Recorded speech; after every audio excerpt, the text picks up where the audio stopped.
Hi there. Welcome to Art with Korb. I'm Frank Korb, and we're going to deal with some sculptural techniques and metal and texture. Pretty basic stuff. Thanks for joining me.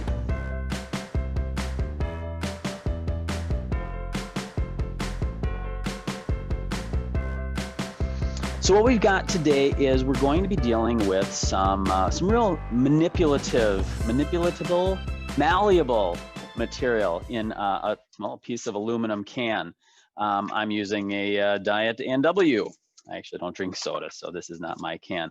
What we're going to do today is a couple of different things. I'm going to show you a few different ways to create the idea of texture through frotage, through scumbling, through stippling, and through the idea of hatching and cross-hatching. The other thing I'm going to show today is how to cold join small bits of metal to help create, well, to hold them together, essentially. So let's get started. The first thing that we're going to do is we're going to practice adding some texture to material.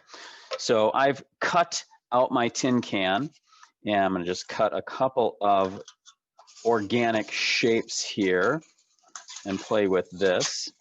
One of the things that I'm doing is I'm working on a surface that I can damage. I'm going to put something else down here because I don't want to damage my desktop, my surface. So I'll use the back of a sketchbook perhaps. I actually have a scrap piece of wood that I'm going to be using. But you want to work on a soft surface so that any sort of pressure you put on the metal pushes through into the surface that you're working on. And if you're working on a nice table, that's not going to be good for your nice table. So there's some pieces that I'll use for my sculpting, and then I'm going to cut some smaller strips so I can demonstrate some tabs later. We'll set this aside. All of this gets recycled. Lost my can. All right, so the first technique I'm going to show is going to be stippling. So here's my scratch piece of wood. And with stippling, I'm just going to use a pencil.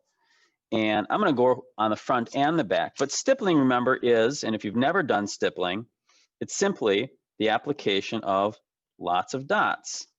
So I can use the tip of my pencil. And this is why it's important to have a soft surface to work on. If I'm working on a hard surface, that pressure I put isn't going to press through. I can see dents in my board. I'll flip it over and do the same thing on the other side. So texture is really important. We don't always have to have texture in things. We can have smooth and texture, and that's called contrast. So I can have a nicely textured surface there. I'm going to flip it over and use the larger part of my pencil and do the same thing. This requires a little bit more effort. But instead of having little dots, I'll have big dots. And I'll reverse it.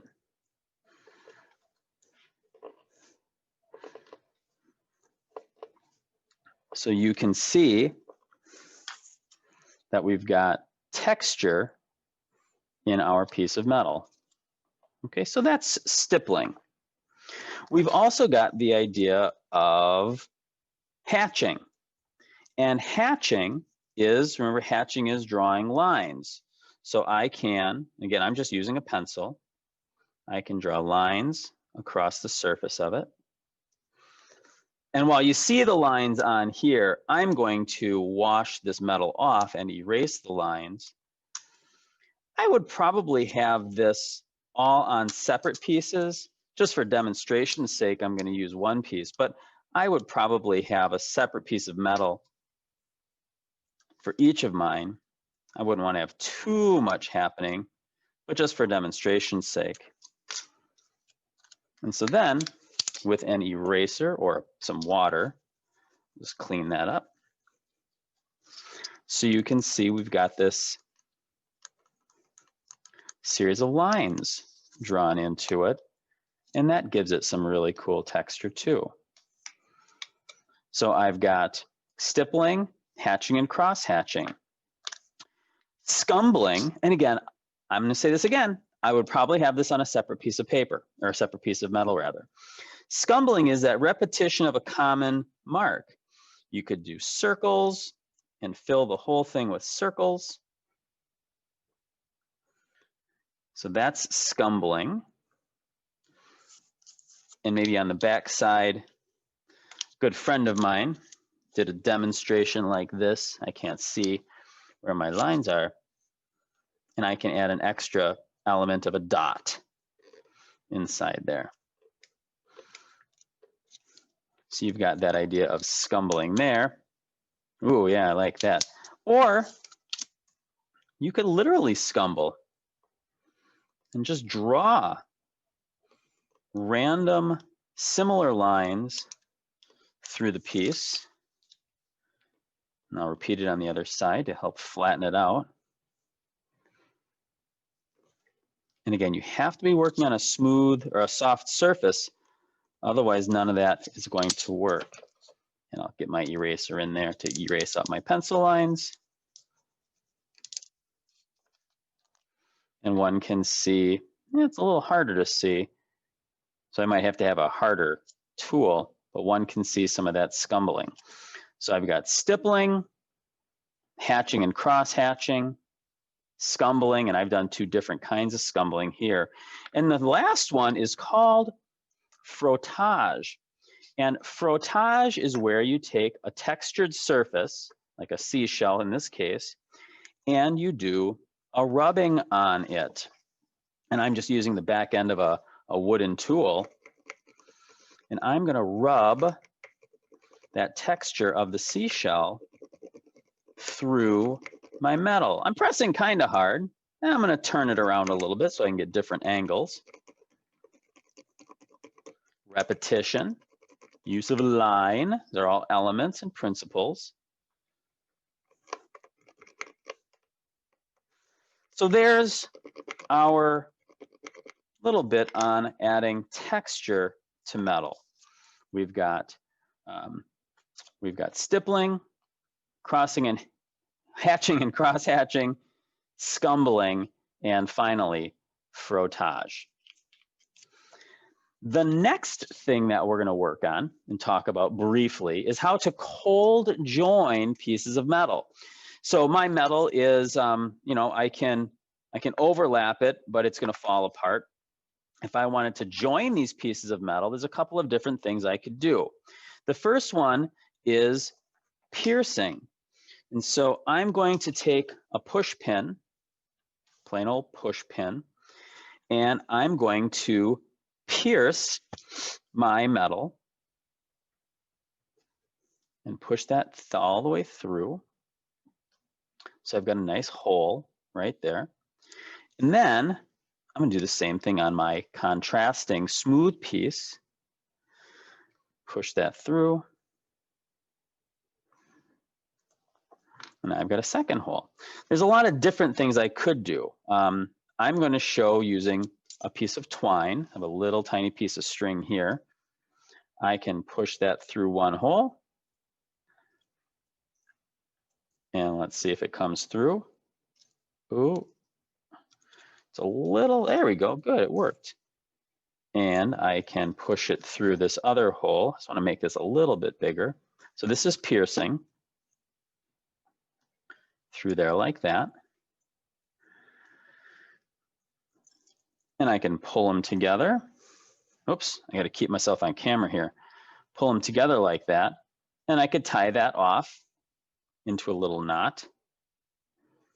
And then I would have it pierced together. Maybe I would make a whole bunch of these and I could have things like, but not, a flower group of petals. So that's piercing, and I could have that with string.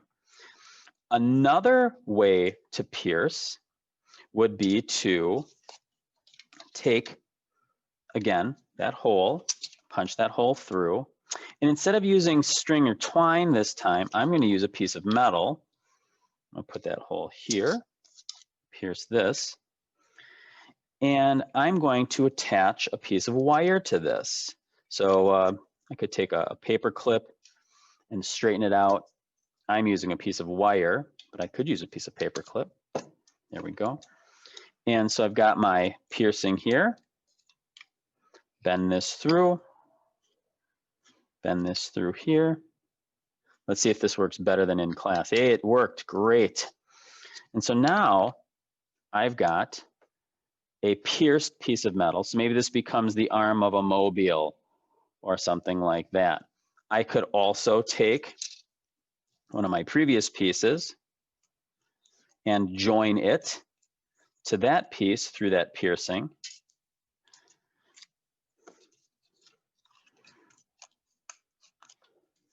So I could have this piece on the end of this if I wanted. And one of the other things I could do is I can take that piece of metal, this piece of wire, and if I wanted to create a rounded end to it, this is just a pencil. I think I broke my last pencil when I did this. I can wrap this around like that to create a loop, and then I could take this piece and dangle it on that loop. If I can find the hole, put it through there.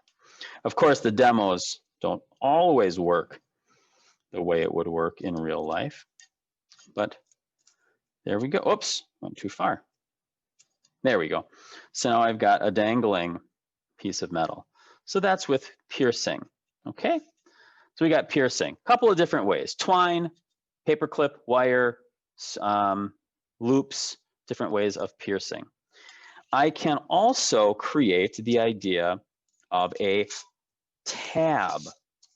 And so what I'll do here is I want to attach this piece to this, and then I'm going to fold it through. So what I'll first do is I'm going to mark off how big I want my tab to be. A little bit bigger, my slot rather, a little bit bigger than that.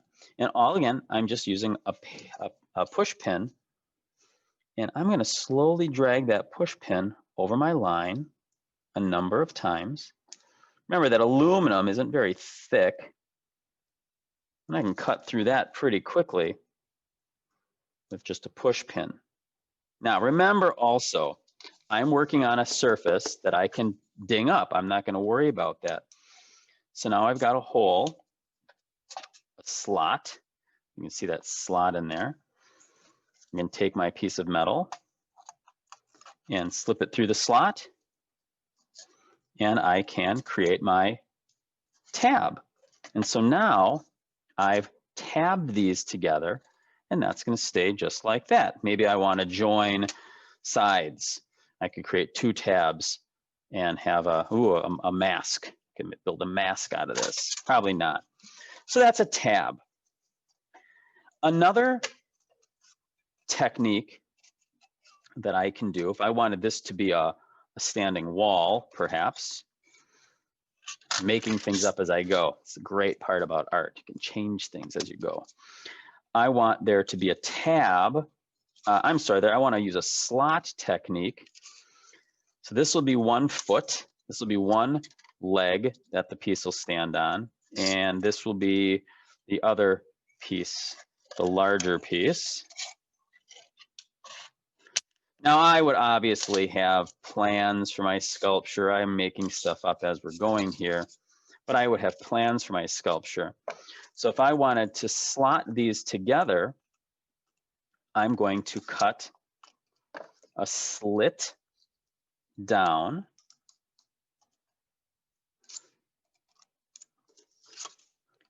And then, not quite done yet, I'm going to cut a slit up, whatever distance, a little bit more than the distance that's left, kind of hard to see. So I'm going to cut into that piece and down the top there. And now I'm going to slit these together so that they're flush on the bottom. Oh, I think I was just a little bit shy on that piece. Good, look at that. So now, let's see if this works. There we go. That's the idea. So now it stands. So they're slit together like that. So it could be a standing object, or I'm going to use my circle again. Cut another circle. So there's a slit like that. Oh, I'm out of aluminum, out of tin cans. Or I could join things with a slit. So let me make another small circle real quick. The nice thing with aluminum is that we tend to have aluminum floating around. I actually struggled to find aluminum cans at home, but that's okay. So maybe I wanted to join two pieces together. There's one slit here, and I can take my little circle here from earlier with my Frotage on it. I can create a slit there, little Pac-Man, and I can put two pieces together to form part of maybe a standing mobile. Maybe I cut something out of here and have this hanging inside of it. So we got a lot of different techniques. We've talked about when it comes to cold joining, we've talked about piercing, we've talked about slits, and we talked about tabs. One other thing you could do, you could stitch something together. So what I could do is I could take, and this is piercing again, I could take my needle, my pin, and I could poke a number of holes in my metal, and I could poke a number of holes in another piece of metal. Oh.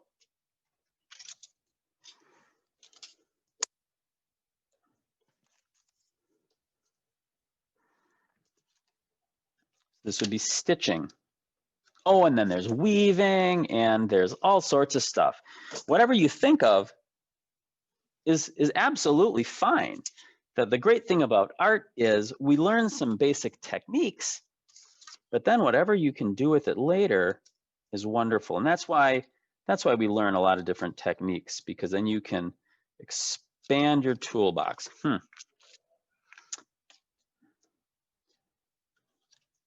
It's 2020, the world of COVID right now. I wouldn't necessarily do that, stick the twine in my mouth if I had a room full of people. So then this isn't gonna work to trim this. My first edit, I'm not editing anything. I can flip that through like that. And then I can fit it through here, and then weave it back and forth. I can stitch these pieces of metal together. You could have a whole sculpture of just stitch. Boy, you can't see what I'm doing, so I'm not keeping my hands on screen here. Sorry about that.